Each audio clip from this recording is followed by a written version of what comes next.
ठीक है, अभी हम पढ़ेंगे असाइनमेंट ऑपरेटर के बारे में पाइथन के अंदर। तो ये बहुत ही सिंपल है। ठीक है, असाइनमेंट ऑपरेटर का मतलब ये होता है कि जो भी रिजल्ट है किसी वेरिएबल के अंदर हम स्टोर कर देते हैं। ठीक है, तो यहाँ पे असाइनमेंट ऑपरेटर है, जैसे इक्वल टू है, प्लस इक्वल टू है, minus equal to, multiply equal to, divide equal to, floor divide equal to, modulus equal to, exponential equal to. ठीक है, तो असाइनमेंट ऑपरेटर जैसे कि आपको पता ही है, यहाँ पे जैसे कि x इक्वल टू 10 मैंने यहाँ पे लिखा है, तो ये x क्या है, असाइनमेंट ऑपरेटर है, y ऑपरेंड है और 10 ऑपरेंड है। तो ये क्या करेगा, x के अंदर 10 की वैल्यू क्या करेगा, रखेगा। ठीक है, तो इस तरीके से ये असाइनमेंट ऑपरेटर वर्क होता है यहाँ पे। ठीक है, प्रिंट एक्स कर देंगे इसको हम इस तरीके से, तो यहाँ पे 10 हमारा आउटपुट आ चुका है यहाँ पे। ठीक है, अब इसके बाद हम देखेंगे प्लस इक्वल टू। तो यहाँ पे जैसे x इक्वल टू 10 लिखा है हमने, और x प्लस इक्वल टू 5 लिखेंगे यहाँ पे। तो इसका मतलब क्या होता है इस तरीके का स्टेटमेंट का, तो x equal to x plus 5। ठीक है, तो यहाँ पे ये जो शॉर्ट हैंड ऑपरेटर है यहाँ पे x प्लस इक्वल टू 5, तो इसका मतलब ये होता है कि x equal to x plus 5।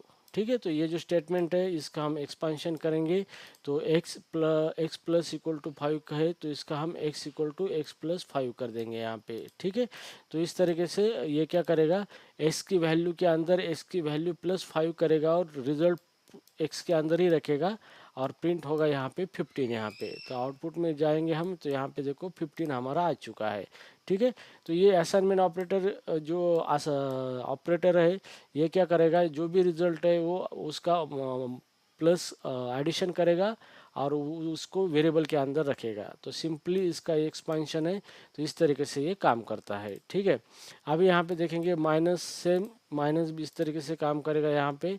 जैसे कि हम यहाँ पे x इक्वल टू 5 दे देंगे हम यहाँ पे, और x माइनस इक्वल टू हम यहाँ पे 2 दे देंगे यहाँ पे। ठीक है, तो यहाँ पे देखो इसका एक्सपेंशन अगर करते हैं, तो यहाँ पे x equal to x plus minus 2 यहाँ पे आउटपुट इसका एक्सपेंशन हो जाएगा। ठीक है, तो x की वैल्यू कितनी है, 5, 5 माइनस 2 3, और 3 x के अंदर चला जाएगा, और x की वैल्यू अब कितनी हो गई है, 3 हो गई है। आउटपुट देखने के बाद यहाँ पे 3 आ जाएगा।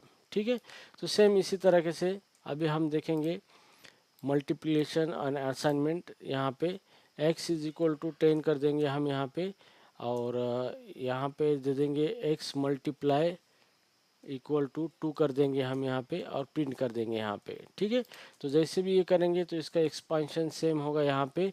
इसका this is equivalent to x equal to x multiply by 10। तो x की वैल्यू कितनी है, 10, 10 इंटू 2 20, 20 फिर x के अंदर चला जाएगा, और x की वैल्यू कितनी हो जाएगी यहाँ पे, 20 हो जाएगी। ठीक है, तो जैसे आउटपुट देखेंगे हम यहाँ पे 20 हमारा आउटपुट आ चुका है यहाँ पे। ठीक है, तो ये हो गया हमारा मल्टीप्लिकेशन। तो सेम इसी तरीके से हम डिवीजन कर देंगे यहाँ पे, x डिवाइडेड बाय यहाँ पे 2 कर देंगे यहाँ पे, और प्रिंट x कर देंगे यहाँ पे। ठीक है,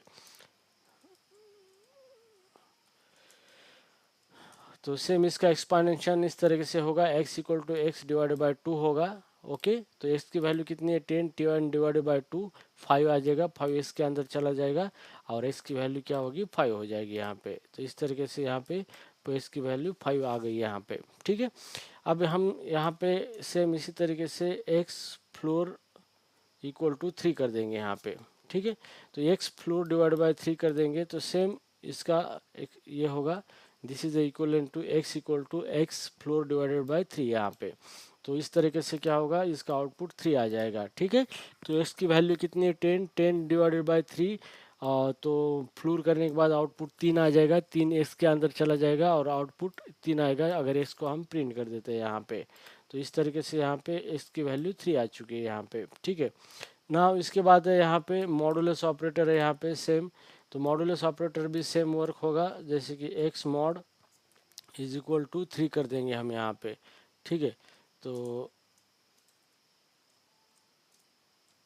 ये इक्विवेलेंट इस तरीके से होगा यहाँ पे। तो देखो x को एक्स के अंदर 10 है, 10 mod 3 रिमाइंडर 1 आया है, 1 एक्स के अंदर चला गया और एक्स को प्रिंट जैसे ही करेंगे तो आउटपुट 1 यहाँ पे आ जाएगा। तो ये यहाँ पे हमारा आउटपुट 1 आ चुका है। ठीक है, तो ये बहुत ही सिंपल है, आसान है। आपको सिर्फ ये ध्यान में रखना है इसका एक्सपांशन किस तरह से होता है। एक्सपांशन समझ में आया तो आप इजीली समझ जाओगे ये। ठीक है, नाउ इसको एक्सपोनेंशियल ऑपरेटर है, तो आपको एक्सपोनेंशियल ऑपरेटर भी इस तरीके से यूज़ कर सकते हो असाइनमेंट के जैसा। एक्स एक्सपोनेंशियल इक्वल टू 2, तो आपको क्या करना है, 2 की पावर 10 की पावर निकालना है और एक्स के अंदर ही रखना है यहाँ पे। ठीक है, तो जैसे कि ये this is equal to x x exponential 2, तो एक्स की वैल्यू कितनी है 10, 10 एक्सपोनेंशियल टू 100 और एक्स के अंदर 100 चला जाएगा और इसको आउटपुट इसका प्रिंट करने के बाद आउटपुट 100 आ जाएगा। तो ये आ गया 100 आउटपुट आ चुका है यहाँ पे। ठीक है, तो इस तरीके से जो भी हमारा असाइनमेंट ऑपरेटर है, इसको शॉर्ट हैंड ऑपरेटर भी बोला जाता है। तो ये शॉर्ट हैंड ऑपरेटर इस तरीके से काम करते हैं। तो पाइथन के अंदर ये हर एक लैंग्वेज के अंदर ये ऑपरेटर है, इस तरीके से बहुत इजीली अंडरस्टैंड होते हैं किस तरीके से काम करते हैं। तो आपको ये पता होना भी बहुत ज़रूरी है। अगर आप पाइथन अच्छी तरीके से सीख रहे हो तो इसके सारे लैंग्वेज के फीचर, सिंटैक्स और लैंग्वेज किस तरह से काम करती है, ये चीज़ें आपको पता होना बहुत ज़रूरी है। ठीक है, तो ये हो गए आपके असाइनमेंट्स ऑपरेटर। यहाँ पे आपको अच्छी तरीके से अंडरस्टैंडिंग क्लैरिटी मिली होगी कि ये ऑपरेटर किस तरीके से काम करता है। तो ये असाइनमेंट ऑपरेटर है, जिसको हम शॉर्ट हैंड ऑपरेटर भी बोलते हैं, शॉर्ट हैंड ऑपरेटर। ठीक है, शॉर्ट हैंड ऑपरेटर। तो हर एक प्रोग्रामिंग लैंग्वेज के हिसाब से ऑपरेटर को अलग अलग नाम से रेफर किया जा रहा है। तो आपको ये चीज़ ध्यान में रखना है। सेम वर्किंग सेम है, अगर आप कोई भी एक लैंग्वेज अच्छी तरीके से आती है तो बाकी लैंग्वेजेस आप इजीली और आसानी तरीके से आप सीख सकते हो। ठीक है, तो इसके बाद कुछ नेक्स्ट ऑपरेटर है हम देखेंगे, छोटे से ऑपरेटर है, उसको हम देखेंगे किस तरीके से वो काम करते हैं। ठीक है।